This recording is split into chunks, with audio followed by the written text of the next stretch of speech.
دوستو السلام علیکم، آداب۔ میں جاوید جمال الدین اردو اخبارات کی جھلکیاں لے کے حاضر خدمت ہوں۔ آپ سے گزارش ہے اس چینل کو سبسکرائب کیجئے، لائک کیجئے اور شیئر کیجئے، ساتھ ساتھ اپنے کامنٹ سے بھی نوازیں۔ ہمارے دوسرے چینل جے جے نیوز ہیڈ لائنز پر رویت ہلال امارت شریعہ کے نظم کے بارے میں خصوصی فیچر پیش کیا گیا ہے۔ سی پی رکن اسمبلی جتیندر آواڈ نے مضحکہ خیز انداز میں کہا کہ انا ہزارے کی بھوک ہڑتال پہلے سے طے کردہ ڈرامہ تھا، انہوں نے عمدہ اداکاری کی ہے، امیدواری کے لیے میرا متبادل تلاش کر لیں۔ ملند دیورا کانگریس سینئر لیڈران سنجے نروپم کی قیادت سے ناخوش، ممبئی اکائی آپسی خلفشار کا شکار۔ جمعیت علماء نے کیا محمود مدنی کا استعفیٰ نامنظور۔ ممبئی اردو نیوز۔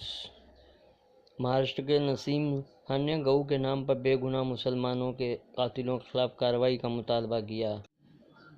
راجدھانی دلی میں واقع جواہر لال نہرو اسٹیڈیم میں اقلیتی شعبے کی کانفرنس میں اظہار خیال۔ امریکہ ایئر انڈیا کو خصوصی دفاعی نظام فروخت کرنے پر آمادہ۔ ہندوستانی طیارہ امریکی تعاون سے فورس ون کے ہم پلہ ہو جائیں گے۔ ریاستی حکومت کو ریزرویشن کی فراہمی کا اختیار نہیں۔ عرض گزاروں نے ہائی کورٹ میں بیک ورڈ کمیشن کی رپورٹ کے حوالوں کو بھی غلط قرار دیا۔ ہم آپ کے اداریہ بی جے پی کا سیاہ چہرہ، جس میں کہا گیا کہ بی جے پی نے پہلے تو شہریت بل پر اپنی مصیبت کھڑی کی اور پھر دیکھتے دیکھتے شمال مشرقی کی 8 سیاسی پارٹیاں اس کے خلاف ہو گئیں۔ مولانا ابوالکلام آزاد شہر کا I T T Gandhi Nagar میں قیام۔ روزنامہ انقلاب کی رپورٹ۔ ریزرو بینک انڈیا نے ریپو ریٹ کی شرح میں کمی کی۔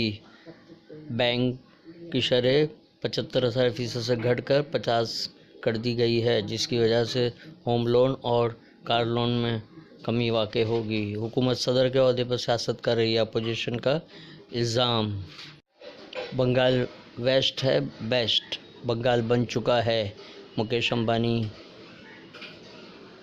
مدھیہ پردیش این سی اے کے تحت کارروائی بیوروکریٹس کی بھگوا کرن کی علامت۔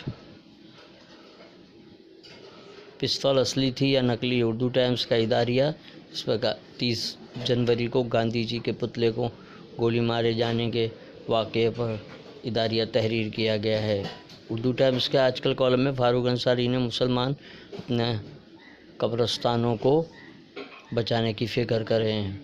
ہرین پانڈیا قتل مقدمہ فریقین کی بحث مکمل۔ نچلی عدالت نے ملزمین کو عمر قید کی سزا سنائی تھی۔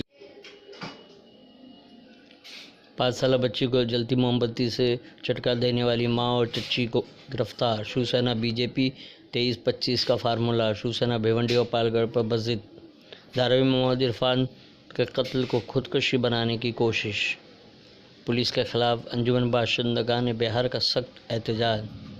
مسلم تنظیم کمبھ میں آنے والے عقیدت مندوں کے لیے مسلم تنظیموں کی طرف سے لنگر کا اہتمام، خیر سگالی کا پیغام۔ الٹا چور چوکیدار کو ڈانٹے، چوکیدار چور ہے کے جواب میں مودی کا طنز۔ گلوکار سونو نگم کھانا کھاتے ہی صورت بگڑ گئی، آواز بھی ہو گئی بند۔ اذان پر احتجاج کیا تھا۔ روزنامہ اردو ٹائمز کی خبر۔ علی گڑھ مسلم یونیورسٹی اقلیتی ادارہ نہیں، اتر پردیش کے وزیر اعلیٰ یوگی آدتیہ ناتھ کا نیا اعلان۔ طلاق ثلاثہ قانون خارج کرنے کا کانگریس کا وعدہ، پارٹی کو اقتدار میں لانے کی اپیل۔ راہل گاندھی کی موجودگی میں مہیلا کانگریس کی صدر سشمیتا نے وعدہ کیا، ماہم وانجھاواڑی کی مسجد کی جگہ بینک آف بڑودہ کے قبضے سے آزاد۔ وقف بورڈ نے دوبارہ مسجد کے حوالے کر دی، ماہم درگاہ ٹرسٹ کی وجہ سے تصفیہ ہو سکا۔ رکشہ ڈرائیوروں کی دادا گیری عروج پر۔ کانگریس جیتی تو طلاق ثلاثہ قانون ختم، ممبئی اردو نیوز کی شہ سرخی۔ کانگریس کا وعدہ، ممتا کے دھرنے میں شامل پولیس افسروں کے خلاف